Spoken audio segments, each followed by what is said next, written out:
Dear student, welcome to my another video of macroeconomics. Today I will discuss about money and banking. Before introduction of money, there was prevailing barter system. So we know what is barter system. Exchange is an important part of economics.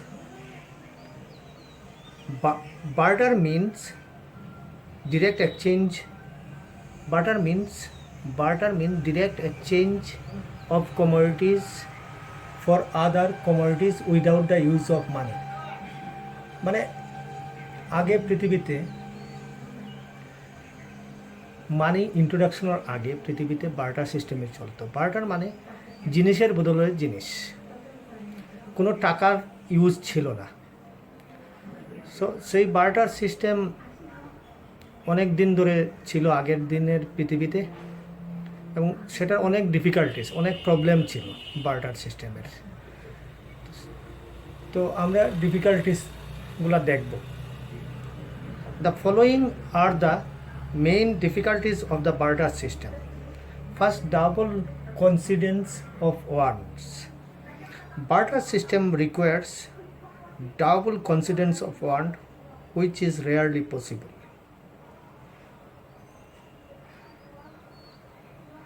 A man producing rice but wanting wheat must find a person with wheat wanting rice in exchange. But in real practice, there were lack of double coincidence of wants, and thus exchange of various commodities were very difficult under barter system. মানে যেমন double কনসিডেন্স of one, যেমন আমি rice production করছি, আমার কাছে rice প্রচুর আছে, কিন্তু আমার দরকার হুইট। তো আমি এমন একজন মানুষকে দেখব যে হুইট প্রোডাকশন করে এবং তার দরকার রাইস। সেটাই হলো ডাবল কনসিডেন্স অফ ওয়ান্টস। তো এইভাবে দুইজন মানে একজনের সাথে আরেকজনের মিলানো, মানে আদান প্রদানটা খুব মানে ইম্পসিবল ব্যাপার, খুঁজে বার করাও খুব কঠিন। সো সেটাই একটা ইম্পর্টেন্ট প্রবলেম বার্টার সিস্টেমের। Second, lack of common measure of value. The second difficulties of the barter system was that there was no common measure to determine the value of different commodities. In what proportion one commodity will be exchanged with another commodity, that must be determined. But in the absence of common measure of value, thus ratio are determined in an isolated manner. মানে এটার মানে হলো যে barter সিস্টেমে there was no common measure to determine the value of different commodities. Different কমোডিটিসের value বা মূল্যের মধ্যে তারতম্য থাকে। যেমন একটা গরুর দাম, বড় গরুর দাম এবং 1 কুইন্টাল রাইসের দামের পার্থক্য থাকে। তো সেই পার্থক্যটা দূরীকরণের জন্য আমাদের কাছে আছে বর্তমান সময় আছে মানি, কিন্তু তখন মানি ছিল না। তো কিভাবে সেটা বিভিন্ন জিনিসের ভ্যালু কিভাবে নির্ভর করা যায় সেটার কোনো উপায় ছিল না। So lack of common measure of value. Third point, indivisibility of certain commodities. Under barter system, small exchange were very difficult as some commodities or items are indivisible. As for example, a man who need a quintal of rice in exchange of his cow. So cow cannot subdivide into pieces for meeting his exchange obligation. Thus in this case, exchange is impossible. মানে ইনডিভাইজিবিলিটি, বিভক্ত করা যেত না, কিছু কমোডিটিসকে ছোটো ছোটো অংশে ভাগ করা যেত না। সেটাও একটা প্রবলেম ছিল আগের দিনে। যেমন আমার কাছে একটা বড় গরু আছে, সেটা এক্সচেঞ্জ করে আমি 1 কুইন্টাল রাইস নেব, কিন্তু রাইসের দাম তো কম, গরুর দাম অনেক বেশি। তো গরুকে আমি বাঁধতে পারবো না, বা গরুকে যদি পিস পিস কেটে নিই গরু মরে যাবে, সেটা হবে না। সেটাই ইনডিভাইজিবিলিটি অফ সার্টেন কমোডিটিস, মানে বার্টার সিস্টেমে কমোডিটিগুলো ডিভাইজিবল হয় না। তারপর 4th point, difficulties of saving. Another difficulty of the barter system was that there was no convenient method to keep saving in store for future. As most of the commodities were non-durable or perishable, thus capital formation through saving in terms of those commodities were impossible. মানে কোনো method, সেভিংয়ের কোনো method ছিল না ওই টাইমে। যেমন আমি rice production করছি, তো রাইস প্রোডাকশন করে আমি সেভ করে রাখবো, অনেক বছর রাখবো, তারপরে বিক্রি করব, কিন্তু রাইস বেশি দিন রাখা যায় না, নষ্ট হয়ে যাবে। সেইভাবে কেউ যদি ভেজিটেবলস তৈরি করে, প্রডিউস করে, সেই ভেজিটেবলস সে বেশি দিন রাখতে পারবে না। তো এইভাবে সেভিংসের একটা ডিফিকাল্টিস ছিল, তখন কোনো জিনিস সেভিং করা যেত না। Last, difficulty of storage. The barter system does not provide a reliable method of strong value of or wealth for future. Barter সিস্টেমে মানে এমন কোনো মেথড বা এমন কোনো পন্থা ছিল না যে কোনো জিনিসগুলোকে আমরা স্টোরেজ করে রাখবো, কয়েকদিন পর বিক্রি করব। এখন আমরা তৈরি করেছি, প্রডিউস করেছি, সেটা কয়েকদিন পর বিক্রি করব, কিন্তু সেটার কোনো উপায় ছিল না। যেমন আমি ভেজিটেবলস বা কেউ গরু, কিন্তু ওইগুলো বেশি দিন রাখা যাবে না। তো স্টোরেজ ফ্যাসিলিটি ছিল না, সেটাও মানে একটা প্রবলেম বার্টার সিস্টেমের। এইগুলা প্রবলেমের জন্য, due to all this difficulties of the barter system, money was introduced to facilitate exchange with passage of time. এইগুলা প্রবলেমের জন্য মানে মানিটা ইন্ট্রোডিউস হয়েছিল ইকোনমির মধ্যে, এইগুলা প্রবলেমকে সলভ করার জন্য। তো আমরা নেক্সট আমরা মানি কি, what is money, definition of money. আমরা ডেফিনেশন মানির মধ্যে একজন নামকরা ইকোনমিস্ট ক্রাউদারের ডেফিনেশন দেখব। ক্রাউদারে বলেছেন, anything that is generally acceptable as a means of exchange and that at the same time act as a measure and as a save of value. আমরা এমন জিনিস যেটা সবাই অ্যাকসেপ্ট করবে, সেভ করা যাবে এবং জিনিসপত্র আদান প্রদান মানে এক্সচেঞ্জ করতে পারবো, এমন জিনিস দিয়ে, সেটা হলো মানি। সেটা ক্রাউদার ডেফিনেশন। এখন ইভলিউশন অফ মানি, মানি কীভাবে ইভলভ করলো, কীভাবে আসলো, সেটাই আমরা আলোচনা করব।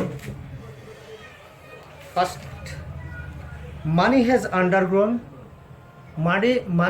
undergone a process of evolution spread over a long period of time. It developed through the following stages. অনেকটা স্টেজ পেরিয়ে আজকের মানিটা আসলো। সেই স্টেজগুলো কি আমরা এক এক করে আলোচনা করব। First, commodity money. In the ancient times of human civilization, goods that were generally demanded were used as medium of exchange. Goods like furs, skins, wheat, utensils, weapons, etc. were used as money. Such exchange of goods for goods was known as barter exchange.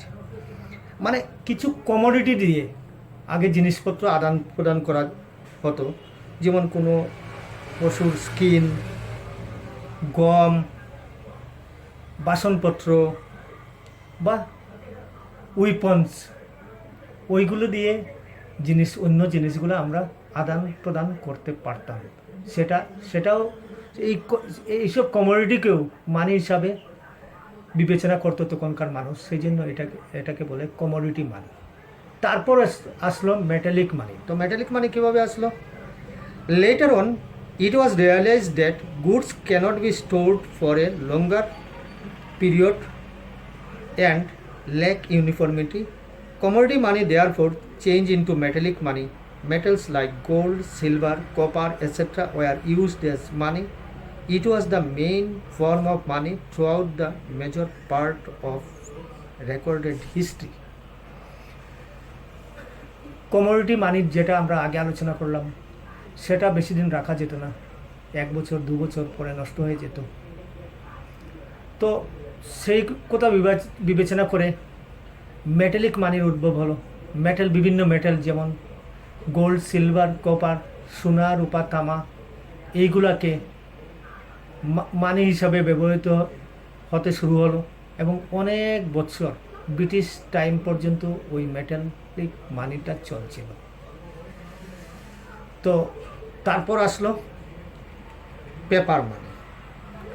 It was found inconvenient as well as dangerous to carry gold and silver coins from place to place. More importantly, world production of gold and silver was not sufficient to match the requirement of trade and industry. Therefore, paper money came into existence.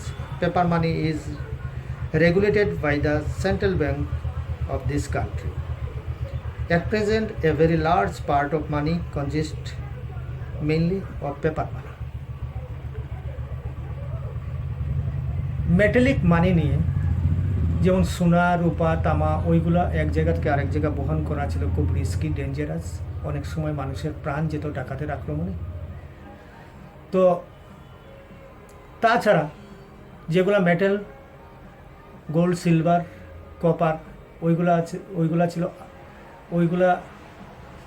ওইগুলার মানে সাপ্লাইটা কম ছিল, scarce resources ওইগুলা।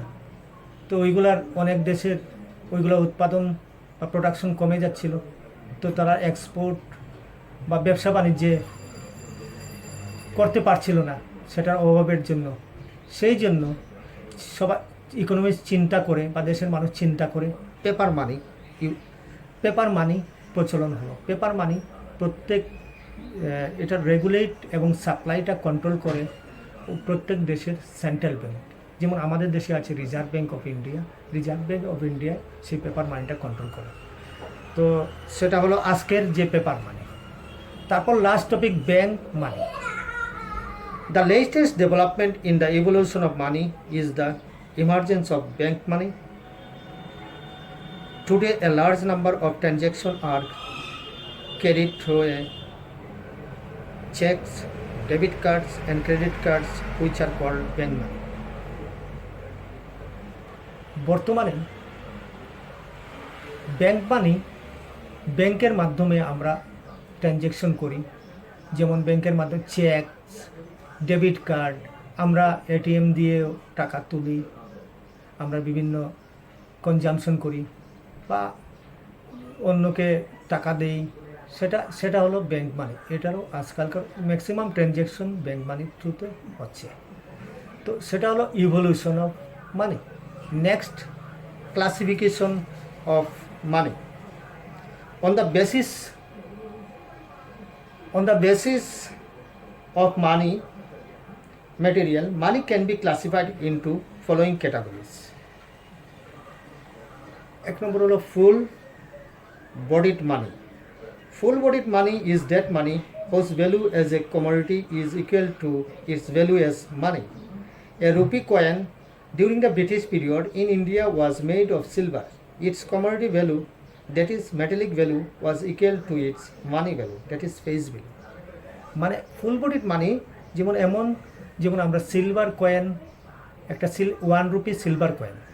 তো সিলভারের মূল্য 1 rupee ছিল, আর সেটা হলো metallic value, এবং ফেস ভ্যালু 1 রুপি।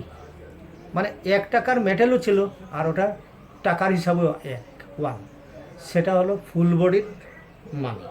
সেটা ব্রিটিশ পিরিয়ডে চলতো, সেটাকে আমরা ফুল বডিড মানি বলি। সেকেন্ড, ক্রেডিট মানি।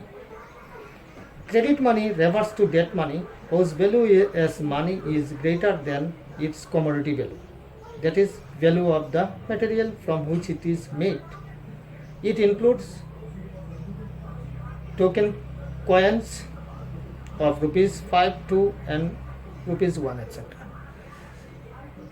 ক্রেডিট মানি হলো এমন এমন যার ভ্যালু মানে ভ্যালুটা যে মেটাল দিয়ে তৈরি হয়েছে সেই মেটাল থেকে ওর ফেস ভ্যালু বেশি। যেমন আমরা দেখি বর্তমানে দেখি যে লোহা বা পিতল না অ্যালুমিনিয়াম দিয়ে যে কয়েনগুলো হয়, এই অ্যালুমিনিয়ামের মূল্য কিন্তু যে 5 রুপিস কয়েন যেটা অ্যালুমিনিয়াম দিয়ে তৈরি হয়, সেটার অ্যালুমিনিয়ামের মূল্য হয়তো 5 পয়সা বা 10 পয়সা হবে, কিন্তু ওটার ফেস বিল কিন্তু 5 রুপিস। তো সেটার নাম হলো ক্রেডিট মানি। আর লাস্টলি হলো legal tender money.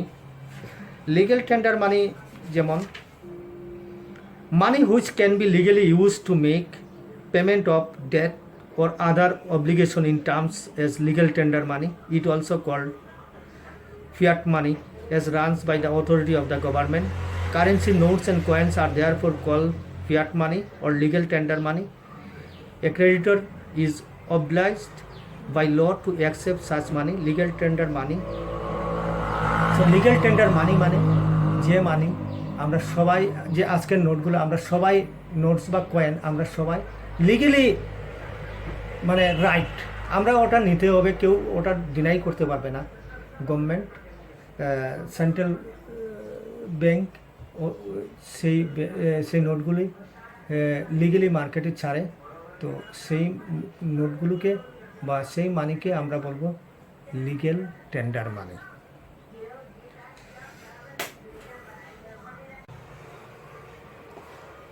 Now we discuss function of money. Money have different function such as medium of exchange, measure of value, standard of deferred payment, store of value and transfer of value. তো আমরা মানির ফাংশনটা বলছি। First, medium of exchange. With the introduction of money, all difficulties of the barter system has been removed. Money has now broadly accepted as the medium of exchange.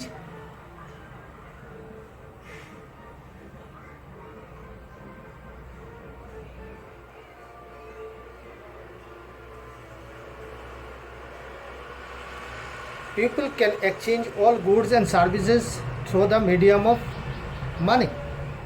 মানে barter সিস্টেমের মতো আগে medium of এক্সচেঞ্জটা খুব কী medium ছিল, কোনো medium ছিল না, সেটা বর্তমানে দূরীভূত হয়ে গেল মানির দ্বারা। People can exchange all goods and services, প্রত্যেক গুডস এবং সার্ভিস, আমার যে সার্ভিস দরকার বা গুডস দরকার, যেগুলো জিনিস আমার দরকার সেগুলো আমরা টাকার মাধ্যমে আমরা কিনতে পারি। সেটাই বলেছে যে good and services through the medium of exchange. Second point, measure of value. Money serve as a measure of value.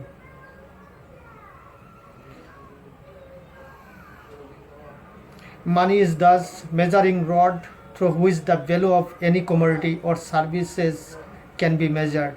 In the absence of measure of value, there cannot be any pricing process. মানে আগের দিনে barter সিস্টেমে আমরা কোনো pricing process ছিল না, কারণ কোনো মেজারিং ভ্যালুকে মাপার জন্য কোনো মাধ্যম ছিল না। বর্তমানে সেটা কি মানি হয়ে গেছে। যেমন কোন জিনিসের কত দাম আমরা সবাই জানতে পারি, সেটাকে ভ্যালু হিসাবে মানির দ্বারা আমরা নিরূপণ করি। So money serve as a measure of value. Third point, standard of deferred payment. Money serves as a standard of deferred payment.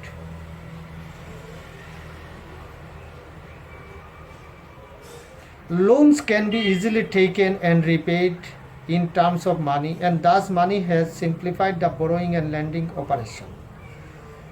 Thus, introduction of money facilitates the formation of capital capital markets and financial intermediaries like stock exchange, investment trust and bank. Thus money encourages all kinds of economic activity which are depending on borrowed money or credit.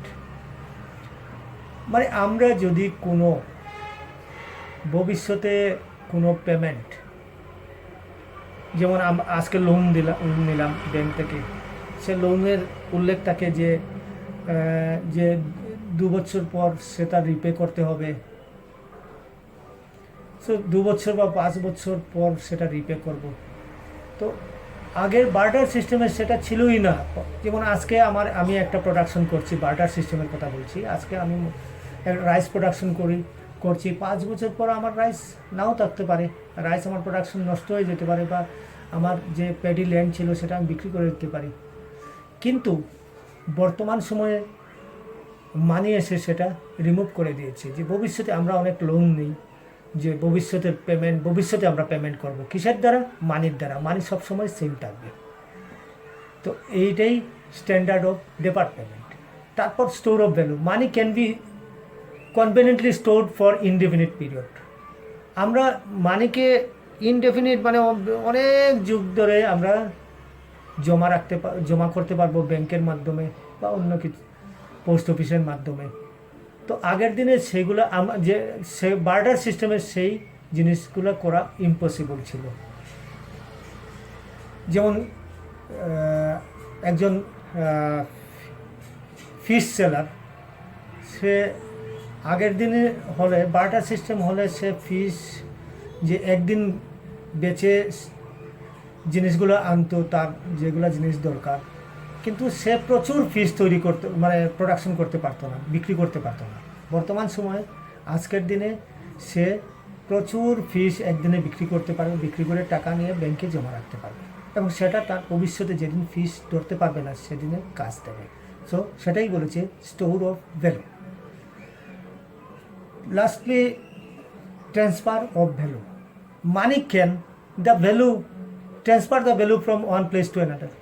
মানি এক place থেকে অন্য প্লেসে কোনো transfer, সেটা মানির দ্বারা সম্ভব। So এইগুলো হলো ফাংশন অফ মানি। এখন আমরা দেখব ক্যারেক্টারিস্টিক্স অফ মানি। মানির ইম্পর্টেন্ট ক্যারেক্টারিস্টিক কী? Following are the important characteristics of money. First, general acceptability. A commodity is known as money if it is generally acceptable as a medium of exchange. Thus, to be a money, a commodity must have universal acceptability. মানির প্রথম characteristic হলো general acceptability. সবাই মানিকে accept করে, কেউ মানিকে reject করে না। Second characteristic, divisibility. Divisibility is an important characteristic of money. Money must be easily divisible into small parts and thus it facilitates small transaction. মানি অনেক ছোটো ছোটো ভাগ করতে পারি আমরা। 1 lakh, 10 lakh, 1000, 500, 100, 10 rupees, 5 rupees, 1 rupees, 50 পয়সা, আমরা এগুলো ডিভাইজিবল করতে পারি, এবং ছোটো ছোটো জিনিসগুলো আমরা কিনতে পারি। সো মানে ক্যারেক্টারিস্টিক হলো ডিভাইজিবিলিটি। Limited supply. মানিটা সবসময় লিমিটেড সাপ্লাই হয়। Another important characteristics of money is that its supply is limited. Any material which is freely available cannot be termed as money. যে মানি লিমিটেড, প্রত্যেক দেশের রিজার্ভ ব্যাংক বা প্রত্যেক দেশের সেন্ট্রাল ব্যাংক লিমিটটা নির্ধারণ করে কতটুকু মানি সাপ্লাই প্রিন্ট করবে নোটস, তো রিজার্ভ ব্যাংকে সেটা নিরূপণ করে। আর আরেকটা জিনিস, যার সাপ্লাই প্রচুর পাওয়া যায় সেটাকে আমরা মানি হিসাবে গণ্য করতে পারি না। মানির আরেকটা ক্যারেক্টারিস্টিক লিমিটেড সাপ্লাই। রিকগনাইজেবল, মানিকে সবাই রিকগনাইজ করে, আগেই বলেছি। পোর্টেবিলিটি, মানে portable. Money must be a portable one so that it can be transferred from one place to another at a lot, profitability of paper money is very high. মানে আমরা যে paper নোটগুলো নেই অনেক টাকা আমরা এক জায়গা থেকে আরেক জায়গায় বহন করতে পারি। ডিউরেবিলিটি, স্থায়িত্ব, money must be highly durable so that it should not perish away soon. মানে আগের দিনের বার্টার সিস্টেমে কী ছিল, মানে জিনিসপত্র নষ্ট হয়ে যেত বা, কিন্তু বর্তমানে যে আমরা যে বিনিময়ের মাধ্যম মানি হিসাবে নিয়েছি সেটা ডিউরেবল, মানে অনেক দিন পর্যন্ত টিকসই থাকে, স্থায়িত্ব থাকে। লাস্টে হোমোজেনিটি মানে সমান, সবসময় মানি ভ্যালু সমান থাকে। Various units of money must be homogeneous in quality. Quality সবসময় হোমোজেনাস থাকে। তো আমরা মানি সম্পর্কে জানলাম। এখন আমাদের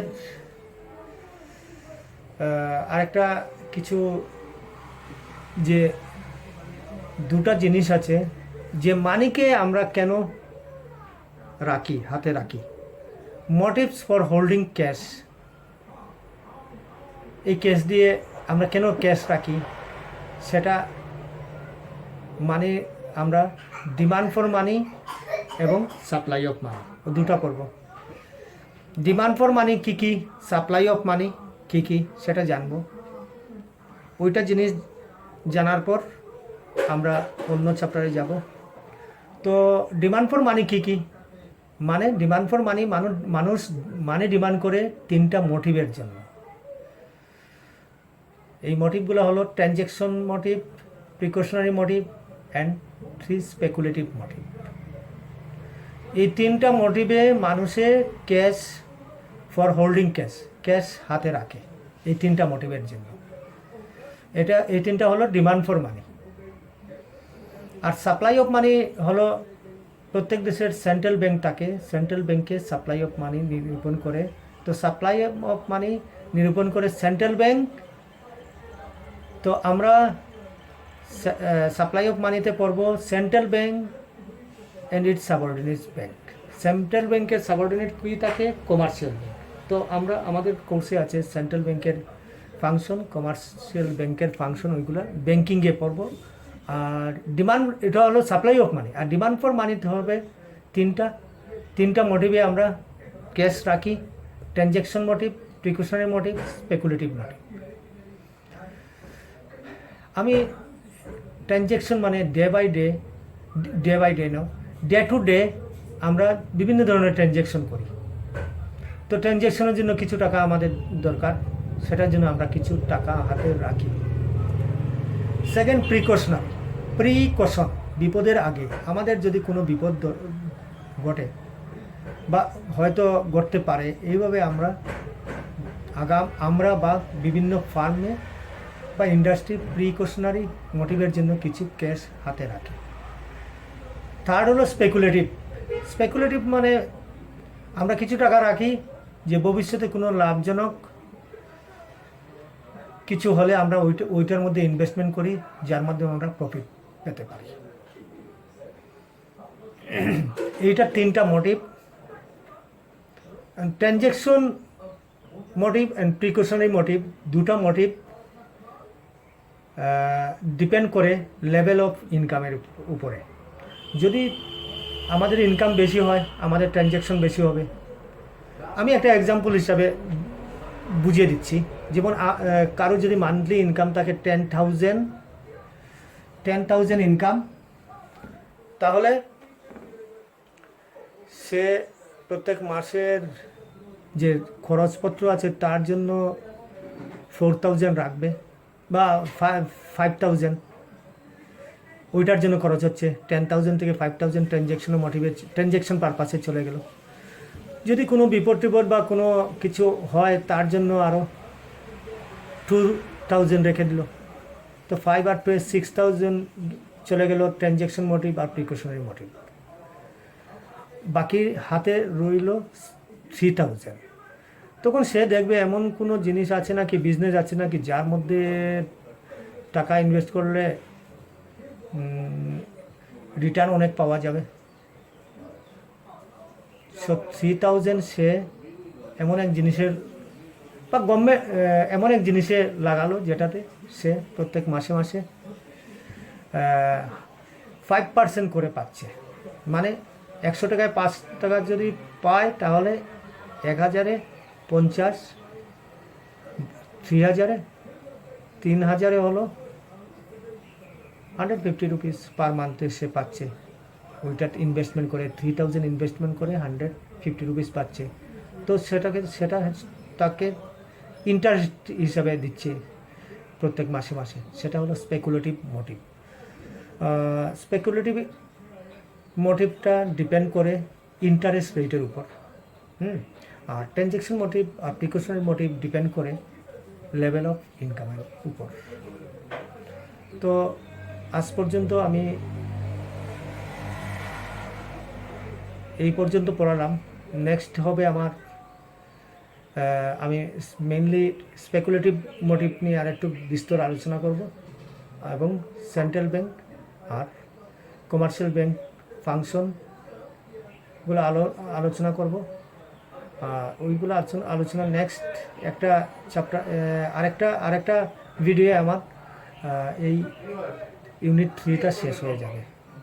তো this unit is very important for your final exam.